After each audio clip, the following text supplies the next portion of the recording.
Hello, so my name's Nadine and I work at Great Ormond Street. So I'm going to spend the next 20-25 minutes telling you about the anaesthetic point of view and the challenges of renal transplant in paediatrics. So for me, successful renal transplant involves the 3 Ps. So that is excellent preparation of the patient, a really good understanding and manipulation of the physiology. And as we've heard, I think in nearly everybody's talk today, there is an aspect of psychology and having a good understanding of that. So these patients actually are very complex and therefore they require a long and thorough workup before they get anywhere near seeing an anaesthetist. They are a complex group and they often at Great Ormond Street do have just as many of the renal associated comorbidities that you would see in an adult patient who has renal disease. Thankfully we have a fantastic MDT process which involves surgeons, physicians, an anaesthetist, the radiologists, the intensivists, and the specialist nurses. So we can really focus on making the process as smooth as possible. I think it's also important to remember that these patients are reoccurring visitors to the theatre suite, and they either have come many times before they get to transplant, and they're certainly going to come back to the theatre suite a few times afterwards. So we have to focus on trying as best as possible to manage the anxiety of the families and the patients. We have got a brilliant ODP at Great Ormond Street who started giving theatre tours so that the renal transplant patients can come to theatre well beforehand and understand what environment they're going to be meeting and who they're going to be meeting. It's also important, as has been alluded to earlier this morning, to be aware that perhaps for these children, the most supportive member of their family may be away from them at the time of the anaesthesia, the surgery, and for a few days post-operatively. Especially the setup at Great Ormond Street, the donor has their kidney, the nephrectomy, Guy's and St Thomas's, so geographically they're quite a distance from that child. So in terms of physiology, most of my talk today focuses on the group that are having the midline, very large laparotomy, what I consider to be major vascular surgery, and they're a very small group of children, so their weight is normally no less than 8 kilos up to 20 kilos. And as we know in the renal patients, all the children grow poorly, so pretty much all the patients are very underweight for their age. As I said, they've got multiple renal comorbidities, so sometimes we need to get the cardiologist or our cardiac anaesthetist to help us out if there is associated cardio problems. Essentially, what we're asking at the time of reperfusion and during the surgery is to try and get the adult physiology of the donor to work in a very small child. We're always aiming, ideally, for the donor blood pressure, but the reality of getting the donor blood pressure to be optimised and possible in an 8-kilo child can be really difficult. And sometimes we don't just want to reach that, but we've also got to maintain that target for a period afterwards. Under general anaesthetic, everybody is hypertensive, so reaching these aims is really, really quite a challenge. So it comes down to just understanding that basic renal perfusion, and in an adult we all know that 20% of our cardiac output is going to our kidneys. So each kidney expects to receive 500 to 600 mils per minute of fluid going to the kidney. So if we consider our 10-kilo child, who is roughly the smallest child we're going to do in this group, their actual circulating blood volume total may be 750 mils. So if you don't adequately prepare that patient, you don't manipulate the physiology, you're going to land in circulatory problems, massive ones, on the table. In terms of induction, so obviously you can either have gas or intravenous induction, and at Great Ormond Street that's really up to what the child wants to have. They often know and tell us. But it's soon after induction of anaesthesia you will amass massive hypotension before we've even started got anywhere near the actual operating table. So when we assess the children, we want to assess their preoperative hydration status, taking in, and having an understanding of when they were last dialyzed, what their normal fluid restriction is. But there's going to be a period of time where we need to insert our lines, safely position the patient on the table, and that can take quite a while. So acting and following up on that hypertension in that short period, there's no other group of surgical patients who will provide hypertension quite like it following induction of anaesthesia. Intraoperative management is also a massive challenge. So if we haven't got the right lines in place before we start, there's no way we're going to succeed with getting the hypervolemia that's required and managing to reach those blood pressure targets. So good IV access, a peripheral line, and good size volume replacement is essential, and some form of central venous line and monitoring. So some of the patients who are on hemodialysis, nurses will allow us to use the permacath for this specific operation, but if they don't have a permacath, then we'll put a central line in. And obviously, because it's going onto the IVC and aorta, we're going to have some cross-clamping, and we're going to need an arterial line. The other issue with these patients, as we mentioned earlier, venous access can be really, really difficult, and they can have abnormal anatomy, so it's really important to make sure during the MDT process we know what the vascular access is going to be like. Now, the volume of fluids that were required during this operation are huge. So I'm talking, it wouldn't be unusual to have up to 200 mils per kilo of fluid filling, so it's really quite aggressive, and therefore it's essential to have warming of fluids and of the patient and close temperature monitoring. And then we also need to consider whether it's going to be possible to do cardiac output monitoring.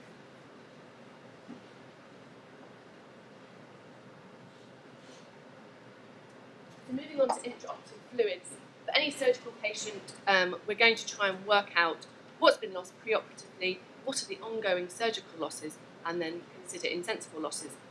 Now, in this operation, that is all quite massive, and it is, at the end of the day, all an estimate. So it just adds to the complication and challenge of meeting those requirements that I mentioned earlier. I'd like to draw everyone's attention to the new consensus statement. So this is a change that has been made in the past 12 months. So Melbourne sick kids reduced their starvation times for clear fluids to 1 hour for elective patients. In Great Ormond Street, we did an audit over the last 12 months where we reduced starvation times for cleared fluids to 1 hour. We've audited that process for 12 months and found absolutely no complications. So there's, in terms of having an elective patient now, thinking about hydration status and how important that is, there really isn't any excuse to have very, very hours and hours of starvation from clear fluids. So that should go to some way to help us with blood pressure management. Then we move on to the next challenge is what fluids to give. So there's an ongoing and probably will always be the crystalloid, colloid fluid management debate. So most of paediatric fluid management, it comes from a paper from the 50s from Holiday and Cigar, who are the people that gave us the 4-to-1 rule. This is a population of hospitalised patients, but not surgical patients. And we know in the post-operative surgical patients, those maintenance fluids which we commonly use can lead to hypoglycemia, more importantly, hyponatremia. And this sort of fluid is not useful for large fluid shifts either.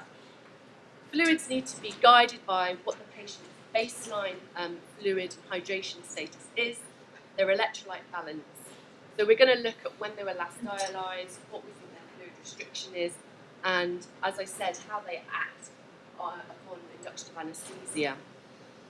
It's quite interesting to get the initial blood gas monitoring info of the patient, because it does give some indication of what their status is like in terms of euvolemia. It gives you a clue as to how well the dialysis has been working. Obviously, when we're looking at considering fluids, we want to know if we can give a potassium-containing fluid. So that initial gas may give you an indication as to how that patient manages potassium. And the other thing we need to consider is hemoglobin. So our patients are worked up brilliantly and normally have a very high or reasonably high starting hemoglobin. The reality is we want to dilute these patients or give, as I've said, litres of fluid. So how are you going to enable that to happen, and yet we want to avoid transfusion? So there may be times when you might have to avoid the natural trigger for transfusion, which is normally 7, and let that shift a little bit lower intraoperatively in the knowledge of where you are in that operation, how much fluid you think you're likely to have to give, and whether you think that kidney is going to work. In terms of transfusion hemoglobins, that's also important to communicate with the surgeons and physicians to make sure that we're all working together on the same page, which is exactly what we do. Perioperative dextrose. So anaesthetists do not like dextrose. It's very unusual to require dextrose, so we avoid it unless there's a specific syndrome or endocrine reason why we need it. We monitor the glucose every half an hour to an hour, and we expect there to be a stress response where we will get some form of hypoglycemia intraoperatively. If it gets very high, you just might want to be aware that you can get a hypoglycemic osmotic diuresis, and so that's something that you might need to incorporate into your fluid management a little bit later down the line. Third space losses are a big deal. Apparently in adult papers at the moment it's become quite controversial, and there are some studies suggesting it's non-existent, but I feel you can 100% actually see fluid seeping from the gut, and that's despite the surgeons taking good measures to protect those losses.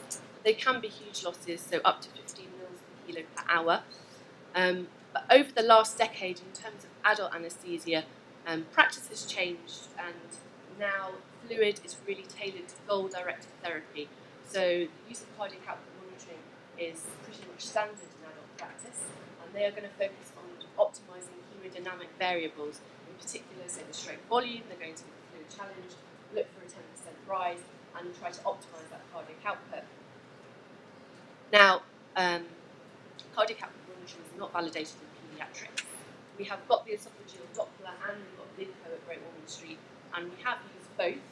The esophageal Doppler obviously is of no use when you've got an aortic cross-clampon. We did use LIDCO for a period of time, and it is useful to guide towards optimisation of your cardiac output. The problem is that for renal transplant, this is a slightly different scenario in that we're trying to achieve hypervolemia at that point just before reperfusion, and that's not really something that the cardiac output monitor is going to help you with. So we are still relying on the old principles of CVP monitoring and looking at the trends and using gases. Still, what fluids do we give? So we've got colloids and we've got crystalloids. Colloids can be classified into natural or synthetic. Blood we've already discussed, we're going to avoid. Albumin has always classically been popular in paediatrics. It's not something commonly used in adults. We'll come on to that a little bit later. And then we've got the synthetics, the starches, the dextrans and the gelatins. Thankfully we've got no starches or dextrans available in the theatre suite. We can have gelatins if you wanted them. But we're heavily probably going to rely on crystalloids, so that's 0.9% saline, Hartmann's, and recently we've just introduced plasmolite, and that has become standard post-operative fluid on other surgical wards. Still, what is the evidence surrounding fluids? This is a debate that's gone on for decades. In terms of albumin, there's been multiple studies comparing albumin to saline, albumin to starches. The SAFE study in adults, which was back in the early thousands, looked at albumin versus saline. This was in a heterogeneous group of intensive care patients, and they didn't find any difference between the two. They did a subgroup analysis which looked at traumatic brain injury patients, and they actually thought that it increased mortality. In paediatrics, there are various papers, particularly focusing on shock and meningococcal sepsis, where albumin is still favoured, and definitely there's probably a role for it in neonates. In terms of starches and dextrans, we know that we've got problems with them, particularly causing renal failure, anaphylaxis, and coagulation problems, and that's the reason why they've really gone massively out of favour. Probably the most up-to-date guidelines are the NICE guidelines, which have been written by Chris Gildersleeve, who's the president of the Association of Paediatric Anaesthetists, and for fluid resuscitation in cases like this, crystalloids would be considered to be the most safe and effective, and they still suggest an isotonic crystalloid for fluid management. I think you've also got to consider what your fluid losses are, and in renal transplant paediatrics, fluid loss is not blood loss, it's very, very minimal, so you probably have to question why you need to be using a colloid in this sort of situation. That's all backed up by Cochrane database review in the adult literature, and they also are stressing that there is no benefit of colloid data. So that's probably where we're up to. The next challenge is reperfusion. So when the surgeons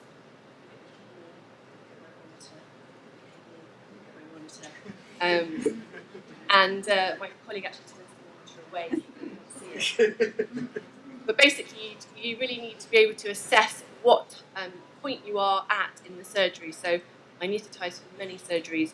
I will happily say that sometimes I don't really know what the surgery is up to, but that's not possible in renal transplant. You need to know what's going on and be ready for perfusion. If you've adequately and aggressively fluid filled at the right point, so you're hypervolemic just at that point before reperfusion, then the hemodynamic changes will probably be quite minimal, but you're still going to need to use some form of inotropes. I normally need to use 1 or 2 doses of phenylephrine at that reperfusion stage. Inotropes, I know the surgeons really don't like noradrenaline, and our choice of inotrope at Great Ormond Street would be dopamine in the first instance. And that generally, if you have fluid filled enough, will reach a reasonable blood pressure, so probably of about 100 systolic. If you've got a donor that has much higher blood pressure, that is more difficult to achieve in those smaller children, and it may not be possible. Basically, you're going to be able to look at the kidney, see the colour change, the surgeons will communicate with you how it feels, and that will help to guide you in terms of further fluid management. I just thought I'd mention some of the challenges for managing some of the patients that you're going to wake up quite quickly, actually, post-operatively. So we did an audit of about 4,000 surgical patients GOS, the renal children versus the non-renal surgical patients. So post-operatively thinking about having a good analgesic technique. So our patient used to just have a morphine pump, which either they or the nurses control. We avoid epidurals for reasons of hypertension. And we found that actually the renal patients have much greater incidence of post-operative nausea and vomiting, itching, and respiratory depression. In the past 12 months, we've made some changes. And after speaking to our adult counterparts in renal anaesthesia, and a group in Manchester Children's, we realised that some weeks were doing transversus abdominis plane blocks. So after induction of anaesthesia, once you've got all your lines in, we'll, under ultrasound guidance, insert a needle into the transversus abdominis plane and inject some local anaesthetic. And the patients will also get a morphine NCA. Over the past 12 months, the surgeons are now putting in a catheter for us at the end, and they're closing into this plane, and then we can connect the patients up to a local anaesthetic infusion. The numbers are very small at the moment, but already we can see that the median amount of opioid consumption post-operatively is massively decreased, and as you would expect, in association with that, post-operative nausea and vomiting, and the itchiness is also decreased.